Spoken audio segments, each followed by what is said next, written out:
Bonsoir à tous, merci de nous accueillir chez vous. Tout de suite les titres de votre journal. Branle-bas combat pour les établissements scolaires à l'approche de la rentrée.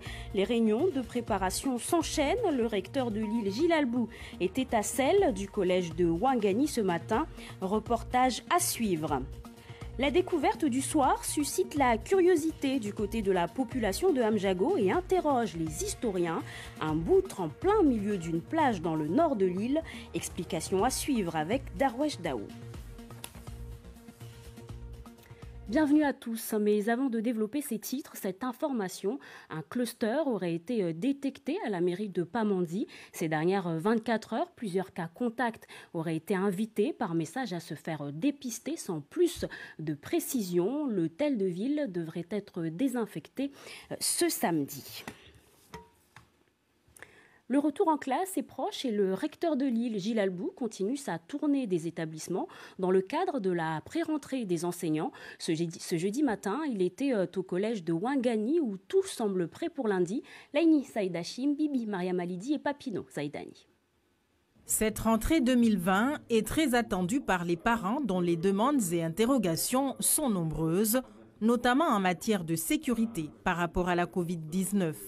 L'ensemble de nos établissements n'ont pas eu un avis favorable de la commission d'hygiène et de sécurité en temps normal. On a saisi la mairie pour qu'on puisse justement organiser ensemble cette rentrée Covid qui arrivait vite. Donc jusqu'aujourd'hui, on a pu s'entretenir avec les élus, mais concernant les dispositifs qui doivent mettre en place pour assurer la sécurité et des enseignants et des élèves n'a pas été au rendez-vous jusqu'aujourd'hui. Les équipes pédagogiques ont ouvert le bal cette fin de semaine. Les enseignants de chaque discipline se sont rencontrés pour organiser leur rentrée. Pour le rectorat, il y aura certes des ajustements, mais le dispositif est fin prêt. Je profite à chaque fois de ma présence pour rappeler à tous les personnels qui viennent de métropole, notamment, de se faire tester une deuxième fois entre 7 jours et 14 jours après leur arrivée. Je le ferai moi-même. Il y aura des masques pour tout le monde et nous recommandons et nous demandons à tout le monde de respecter le port du masque dans et aux abords des établissements scolaires. Lundi 24 août, tous les établissements scolaires ne pourront accueillir l'ensemble des élèves. Les communes en charge des travaux dans la mise en place de ce protocole sanitaire ont encore du travail. Mais à Ouangani, les choses semblent bien avancées. Le travail de nettoyage a été fait il est presque fini dans toutes les écoles. La désinfection est en cours, donc je pense que d'ici le lundi, la majorité de nos écoles seront prêtes pour accueillir nos élèves.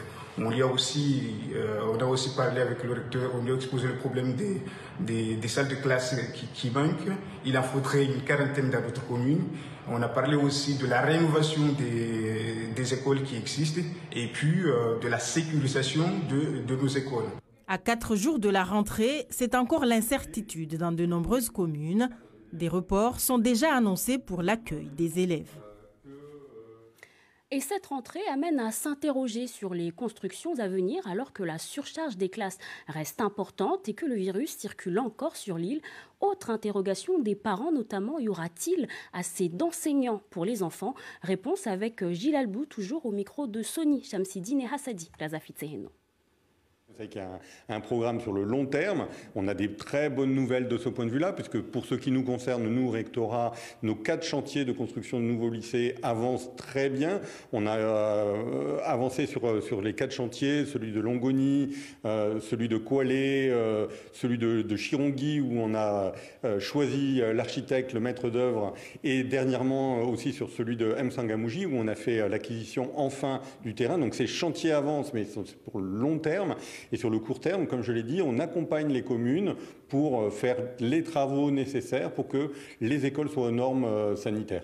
Après, sur le fonctionnement lui-même, on va reprendre cette rentrée comme elle s'était déroulée à la rentrée 2019, avec évidemment plus d'enseignants, plus d'encadrants, puisque vous savez que le ministère nous a bien aidés pour cette rentrée, puisque nous avons au total à peu près 150 postes de fonctionnaires supplémentaires. Et la bonne nouvelle, c'est que les enseignants sont au rendez-vous, parce que pour la première fois, presque de son histoire, rectorat, vice-rectorat, nous avons aujourd'hui, pour cette rentrée, plus d'arrivants que de partants. Ce qui veut dire que finalement, toutes les mesures qui ont été mises en place commencent maintenant à porter leurs fruits et que des collègues choisissent Mayotte, soit comme première académie, soit à la mutation. Et aussi, nous avons maintenant la possibilité de former sur place au CUFR les professeurs des écoles, bientôt aussi des professeurs du second degré. Donc tout ça contribue à stabiliser du personnel titulaire pour la rentrée. Et vous l'avez entendu tout à l'heure, toutes les communes ne sont pas prêtes pour cette rentrée. 2 communes ont communiqué des reports. À M'Tsangamouji, le retour en classe prévu pour le lundi 24 août pour les écoles de M'Tsangamouji 4 et maternelle centre est décalé au 31 août car les conditions d'accueil des élèves ne seraient pas optimales. Concernant les gestes barrières à mettre en application, la commune de Mamoudzou indique également que la rentrée de l'école d'Oujani 2 est reportée aussi au 31 août, mais cette fois car des travaux de nettoyage et de sécurisation sont actuellement menés par la ville après plusieurs dégradations et occupations illégales des locaux. Le torchon brûle toujours du côté des soldats du feu. L'intersyndicale des sapeurs-pompiers de Mayotte a déposé un préavis de grève pour le 24 août prochain. Il dénonce les conditions de vie dans les casernes, les conditions de travail et les agressions auxquelles ils font régulièrement face, comme le rappelle Ahmed Alaoui Abdoul Karim, président des sapeurs-pompiers de Mayotte. Il est au micro de Daniel Abdou. La situation est grave. Nous sommes agressés, on nous méprise. Et on a 2 personnes chez nous qui ne sont pas là pour l'intérêt de la population de Mayotte, mais pour un intérêt personnel. Ils méprisent les sapeurs-pompiers de Mayotte, mais ils méprisent la population de Mayotte. D'accord? Donc nous, aujourd'hui, nous nous sommes tous mis d'accord pour dire que la sécurité des Mahorais et des sapeurs-pompiers de Mayotte est non négociable. Aujourd'hui, nous sommes déterminés parce que Kahani est devenue la goutte d'eau qui a fait déborder le vase, mais nous avons des mots qui sont très durs que nous vivons dans nos casernes et c'est non acceptable. Et le patron du SDIS, le colonel Fabrice Terrien, que nous avons joint au téléphone, dément ces accusations. Il affirme qu'une vingtaine de réunions a eu lieu sur les 12 derniers mois, que la mise en place d'un portail à la caserne de Kahani a été proposée, proposition qui aurait été rejetée par les sapeurs-pompiers. Et enfin, il assure que plusieurs constructions ou réhabilitations sont prévues au niveau des casernes de l'île. Et alors que ce mouvement de grève se profile, d'autres se poursuivent. Plusieurs salariés de Bourbon Distribution ont cessé le travail depuis 1 mois maintenant. Ils exigent entre autres une augmentation des salaires de 150 € par mois et davantage de chèques déjeuner. Dans un communiqué envoyé ce jeudi, la direction appelle à l'apaisement et à la reprise du travail.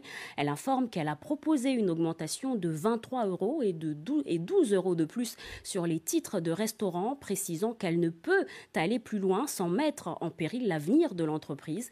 Proposition jugée insuffisante par Anissa Adurami, déléguée syndicale CGTMA de Bourbon Distribution. On l'écoute, elle s'exprime au micro de Zora Abdoukafé Handi. Racontons Davola. On avait 4 points qui bloquaient, 4 points de négociation. Il y avait le chèque déjeuner, il y avait le salaire, il y avait le jour férié qu'on avait.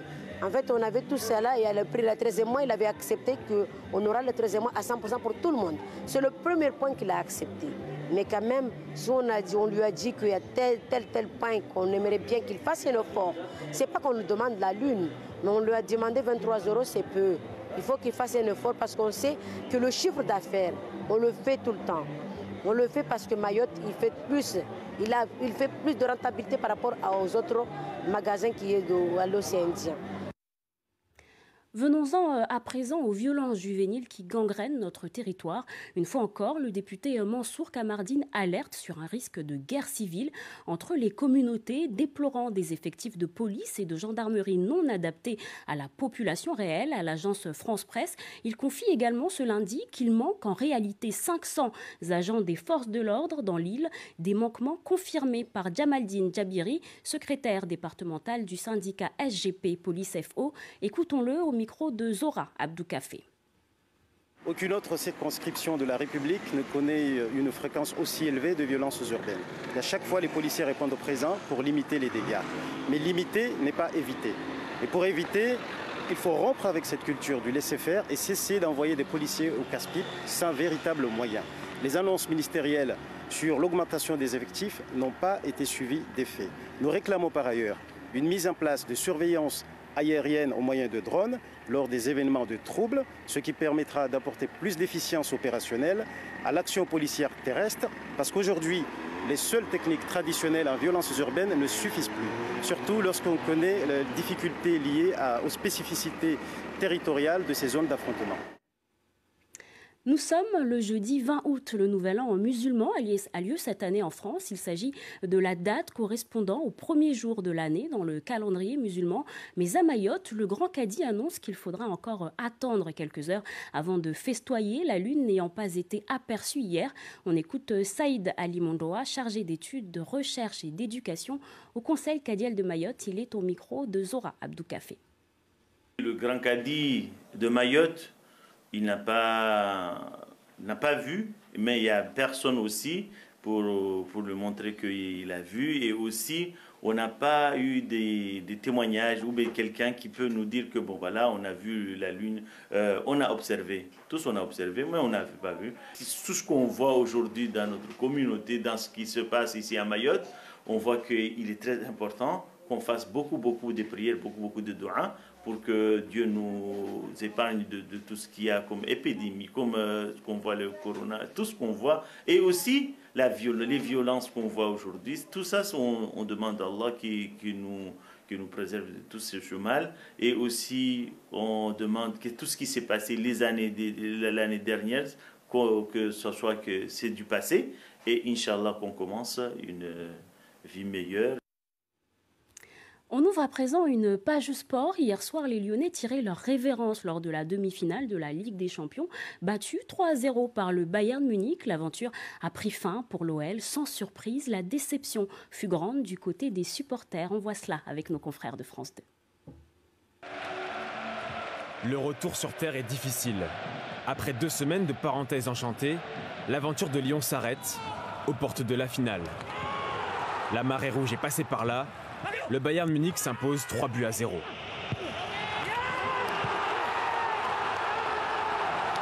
À Lyon, les supporters n'avaient pas tous le masque.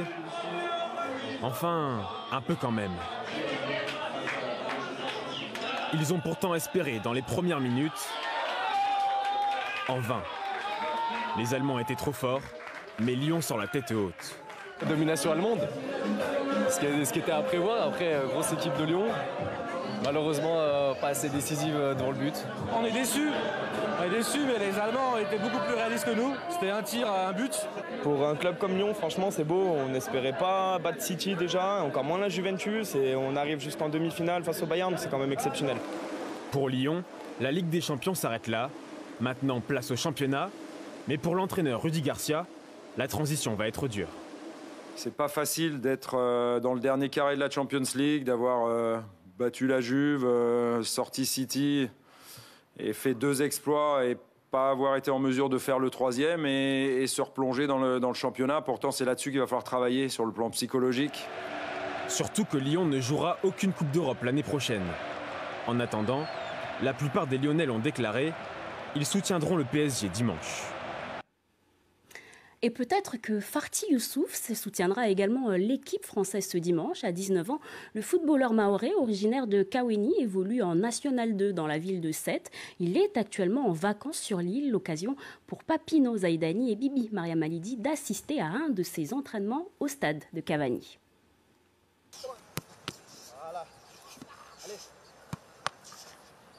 Être à l'affût de tous les ballons tirés dans sa cage, Farti en a fait plus qu'une passion au fil des années.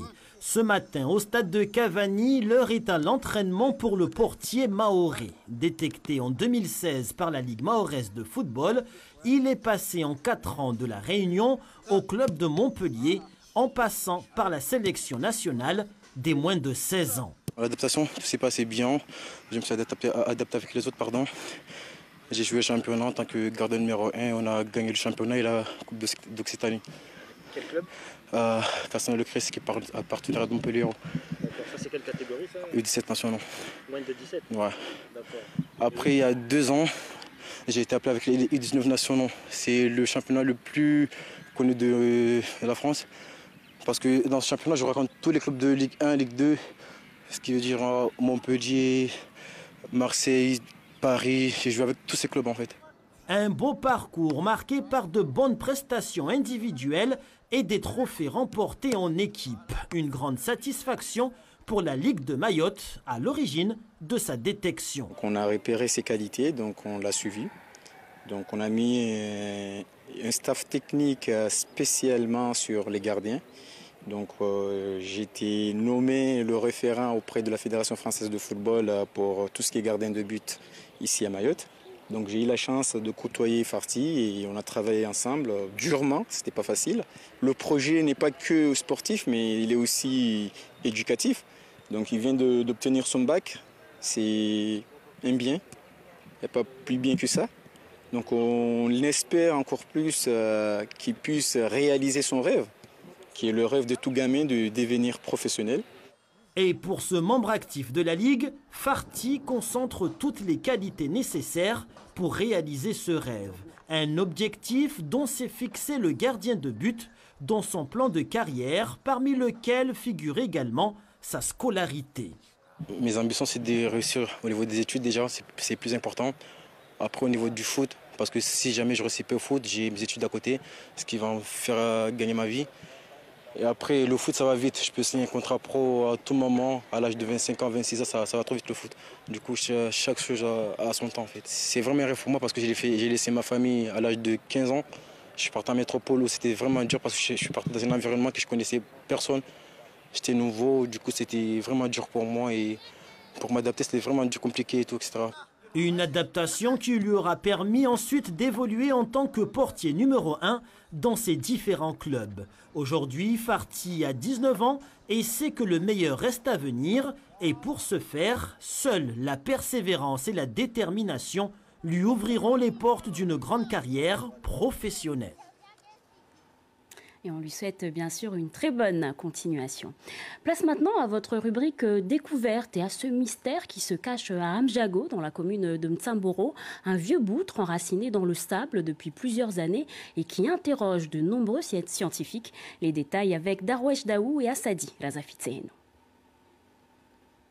Un bloc de morceaux de bois travaillés qui émerge sur une plage comme ici à Amjago dans la commune de Mtsamboro. Cela paraît anodin et pourtant l'image suscite de nombreuses interrogations quand il s'agit d'élucider l'origine de ces vestiges.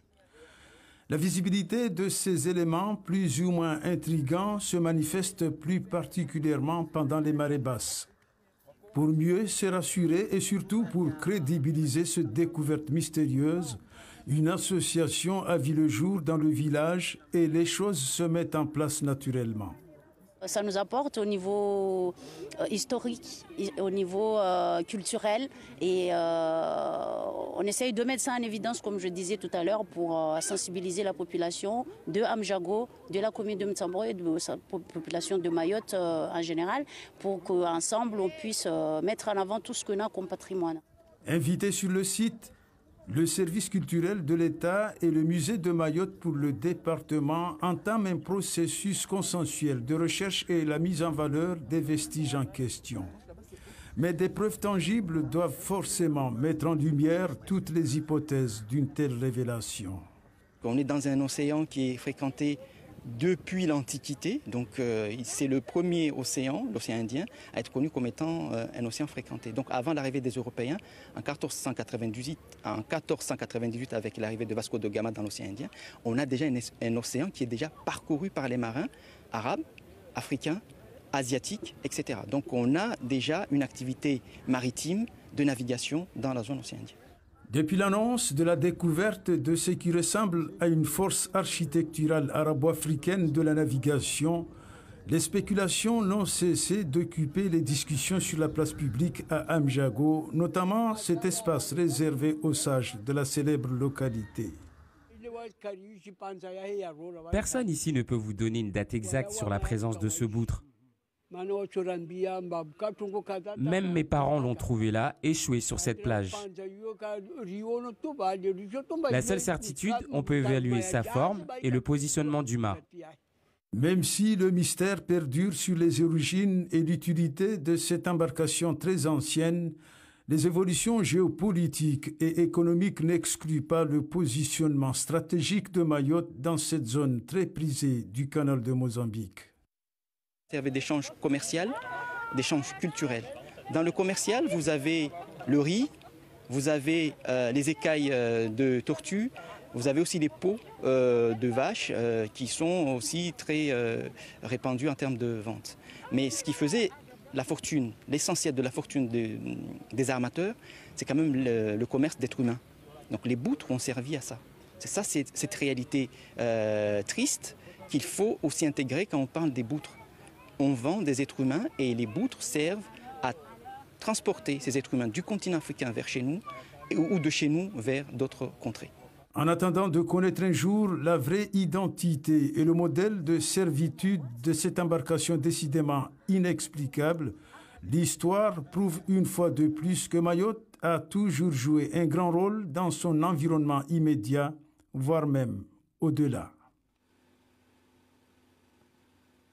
Et notre équipe remercie les archives départementales de Mayotte pour son aide à la réalisation de ce reportage. Fin de cette édition. Merci beaucoup d'avoir été avec nous. On reste ensemble dans quelques instants. Le journal en mahorais. À tout de suite.